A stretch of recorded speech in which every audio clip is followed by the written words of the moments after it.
Now, the number of international students at the U.S. colleges and university has surpassed 1 million for the first time during the 2015 until 2016 academic year, and more than 8,000 of this total are students from Indonesia. Now, to share more insight and tips and tricks on how to easily get scholarship in the United States, we have with us today Fina Alatas, Education Advisor for Education USA, and Ahmad Gamal, doctoral graduate from University of Illinois.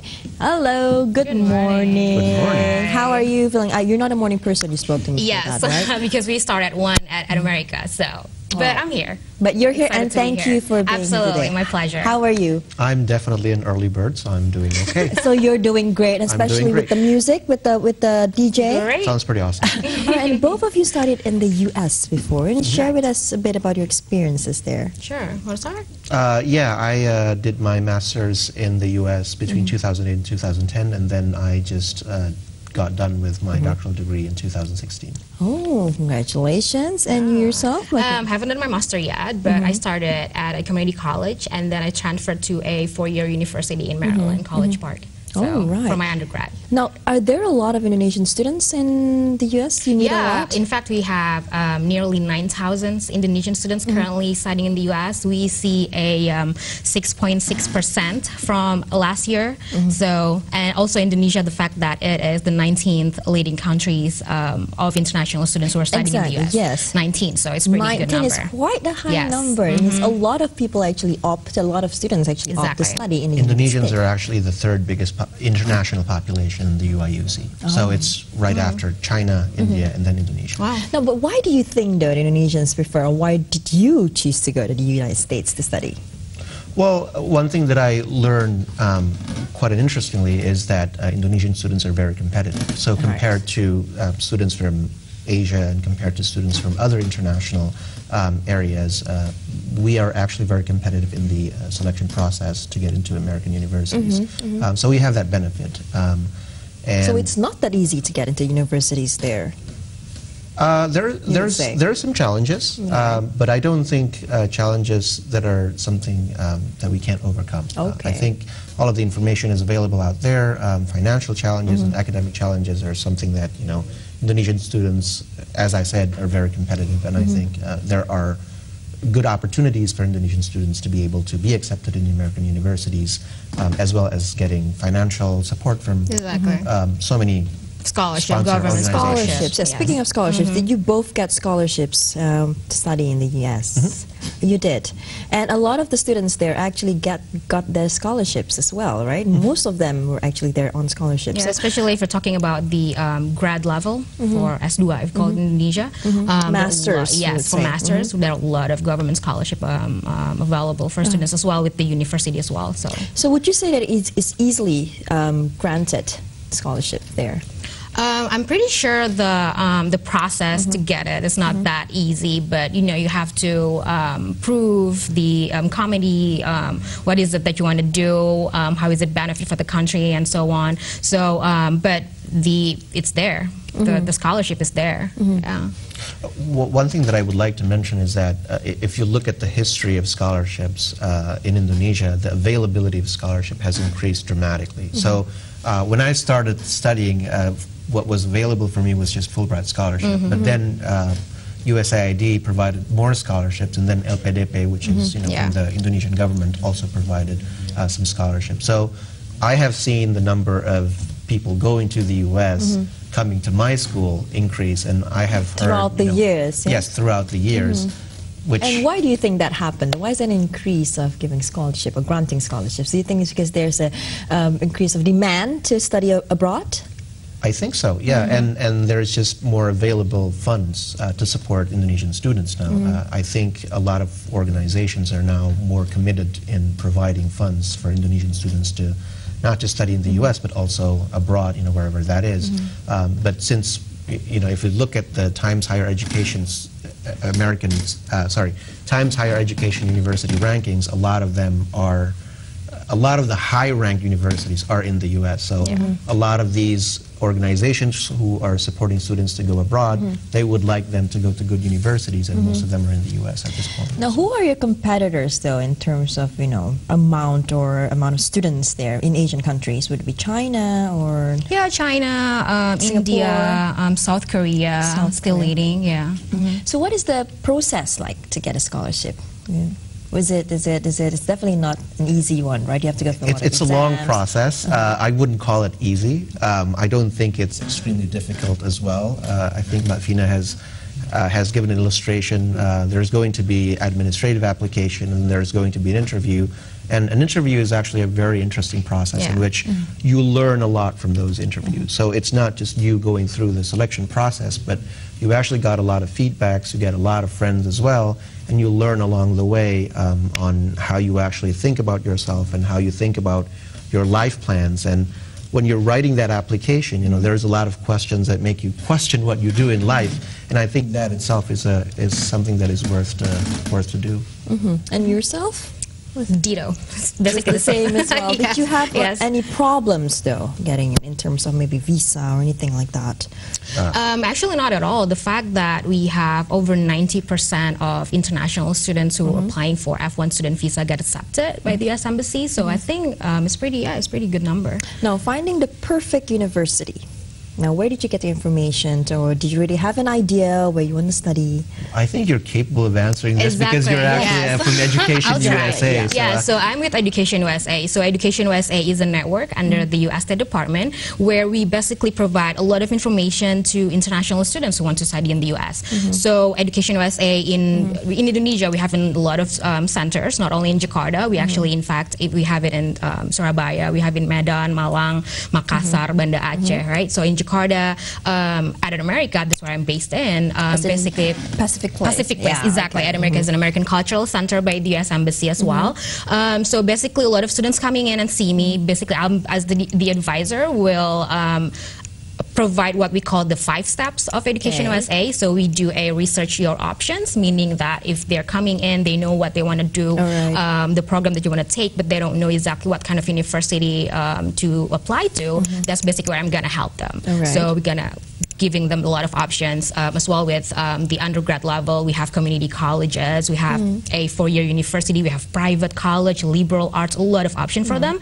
So that is the first step basically. And then the second step, we're talking about the how they're going to finance their study, right? Is it going to be scholarship, self-funding? I'm going to give them a lot of options as well. And then the third step would be completing their application. So if they have any problem in completing their application, I'm there to help them basically. And then the fourth step would be applying for their visa. So what to do first, the tips. We can also do even a mock-up interview with them if they're nervous and doing the visa interview. And then once they get the visa and everything, the last step would be the pre-departure orientation. So in Education USA Amerika, once a year we have what we call PDO or pre-departure orientation, where we are going to have a big event for those students who get accepted and ready to leave for the coming year or the coming term. Yeah, I think we're going to give them tips, what to prepare and whatnot. So yeah. So do you get a lot of people from Jakarta or all around Indonesia? Absolutely. We also do email in doing advising. We're trying to do a lot of media, digital. So a lot of students outside Jakarta actually contacting me and asking about this, how to find a university for them. Very interesting though.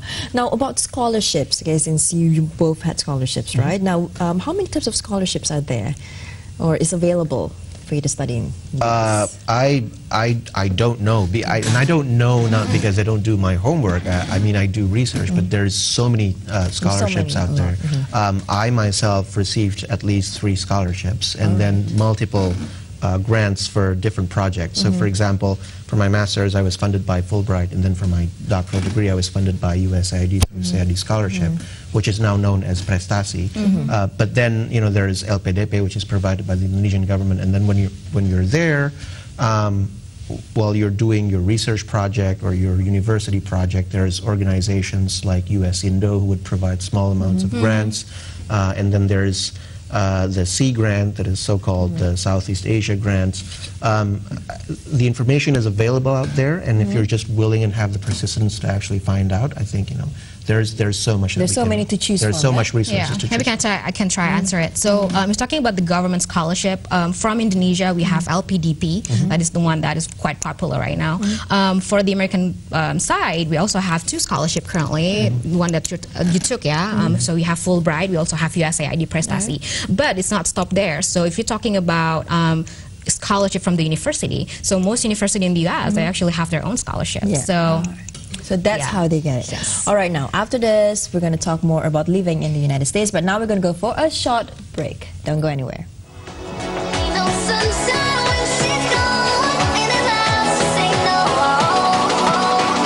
And welcome back. We're still with our guests, Afina and Gamal. Now, just now we spoke about scholarships, obtaining scholarships and types of school there.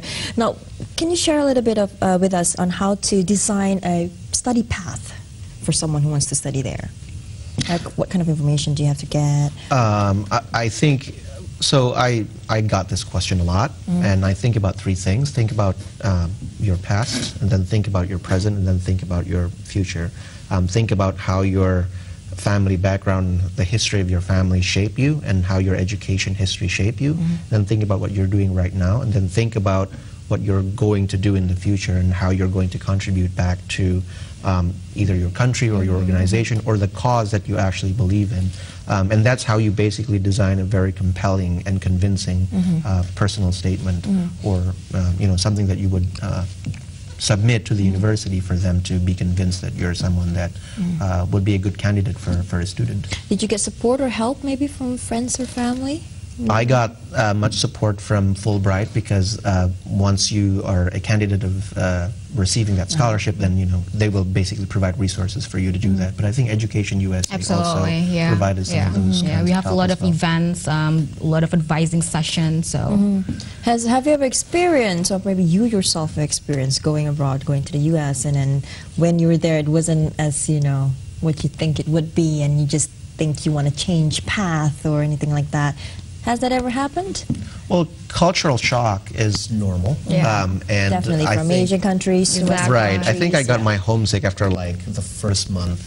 The first 3 days was very exciting. And then it especially gets really, orientation and all that, and then it gets really cold and I got miserable. Especially the winter time. Yeah, I'm pretty sure it's always gloomy. That's what I always hear. But before winter, there's always fall, and fall is very beautiful. And then spring is also beautiful. And then during winter, you're just like, okay.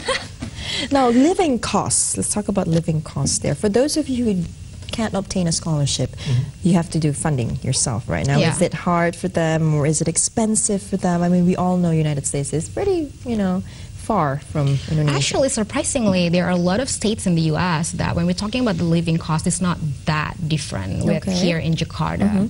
So, again, me as the advisor for Education USA, choosing state of where you're going to study is also another factor of choosing the university, because absolutely if you're looking for you get a scholarship for only the fund the tuition cost, but you have to pay on your own for the living cost, then we want to look for a state that is not really high. So we want to avoid state like Manhattan, New York, for example, or Washington D.C. or Seattle in Washington State. So we're gonna we can choose like some states that is not that high. For example, Florida, surprisingly, it's not that high. Texas, for example. So, What about where you guys lived? My principle is always go big, live small. So I go to the biggest university, but live in the smallest town that is possible. So that living cost Was it far? No, actually, it's about 2.5 hour drive from Chicago. So, I mean, during weekends when you want to have a feel of that big city life, then you could just drive to Chicago. But when you're just doing your study, then basically you can live in a place that is not very expensive. What about yourself? So I went to Maryland College Park. It's actually just 20 minutes away from Washington D.C. Washington D.C. is really expensive to live in, but then exactly like you said, so I actually live in a small part of Maryland, and then it's not that high, the living cost, but then I can easily go to D.C. for 20 minutes to do whatever I want, go to Starbucks, just walk around, and so yeah. Are you allowed to have part-time jobs though there? Absolutely. Okay. I got this question a lot. Can I work in the U.S.? Because I think it's very important for extra income, right? Yes, but there's a but. You cannot work outside campus unless it's an internship by the campus. But you can definitely work in campus. But with the amount of students there competing to find a job in campus, was it easy? It really depends on how big the university is. If you're talking about like big university, like large public university, like my university, there are tons of options to choose from. But what kind of jobs though in universities? I was thinking part-time jobs, being a waiter, or anything along those lines. Everything. You can work at a library. You can even work at a cafeteria. Well, there's no waiter on campus, but then you can work at a cafeteria. You can work as an professor assistant.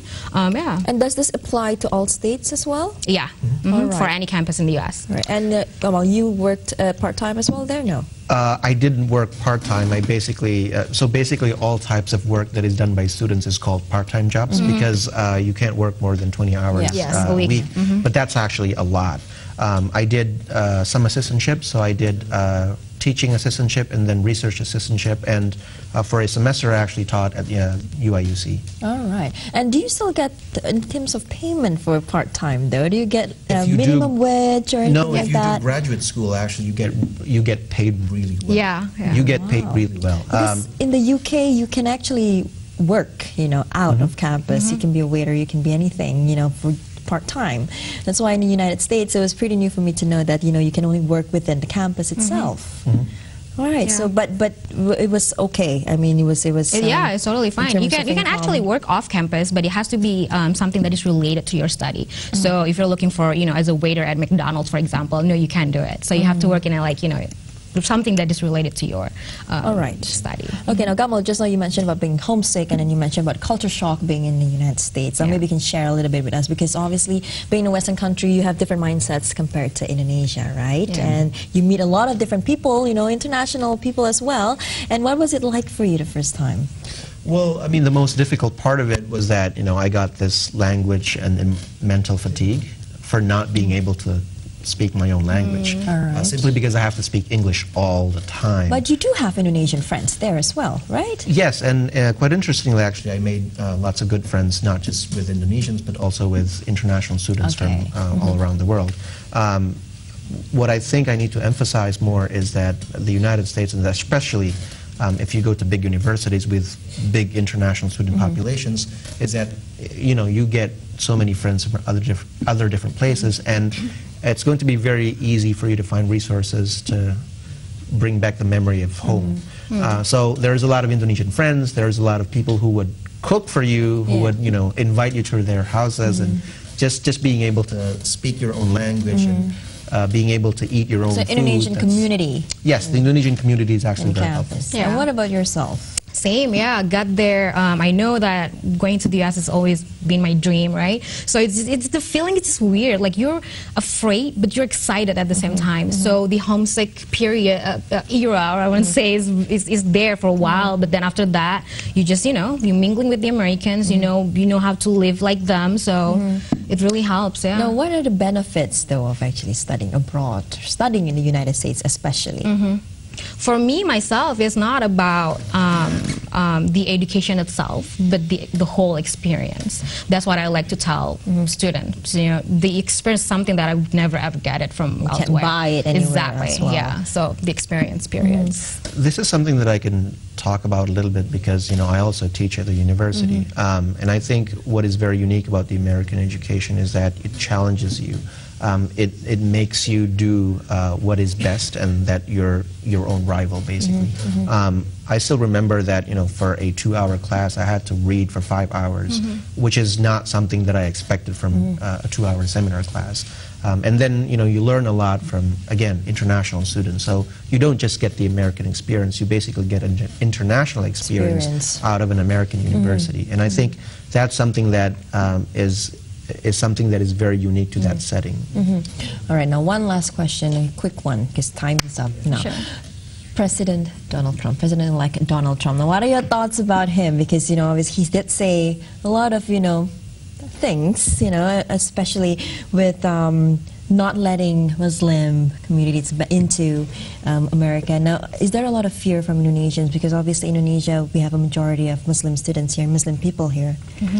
I think we're focusing too much on one person, and I think we're forgetting that the American society is built up out of 300 million people, and it's a very diverse and it's a very culturally diverse setting.